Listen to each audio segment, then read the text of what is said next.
Donald Trump has surprised many with his latest immigration move, with some critics now praising him and some supporters now slamming him. Caleb Maupin explains. Amnesty for 1.8 million people who entered the United States illegally. That's what Donald Trump has just agreed to. Not exactly a hardline conservative policy.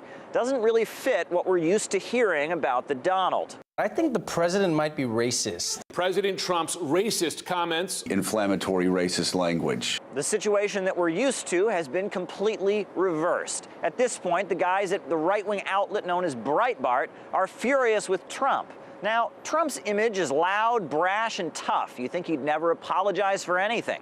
But he recently did apologize for making tweets that were offensive to Muslims. I would certainly apologize if you'd like me to do that.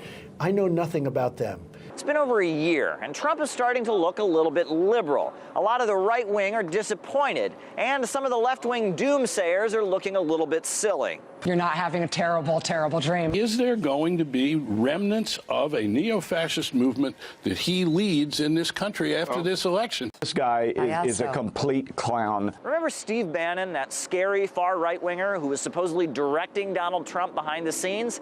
Yeah, he is not on good terms with the White House these days. I think the president's statement is extremely clear what his position on Mr. Bannon is. It was pretty lengthy and pretty detailed, and there's not really much to clarify or to add. And if that's in reference to comments made by Mr. Bannon, I'd refer you back to the ones that he made previously on 60 Minutes, where he called the collusion with Russia about this president a total farce. We get to really unearth and address this thing called the deep state, the shadow government. And what's happening right now, especially by what's been evinced and indicated online in the internet rooms like 8chan with QAnon, this is going to be the most transformative president or presidency or administration ever. What happened to all of those things that he said he was going to do? He said he was going to be more aggressive involving investigating the link between vaccines and autism. He even invoked the name of Robert Kennedy. I don't know what happened to that. He says things,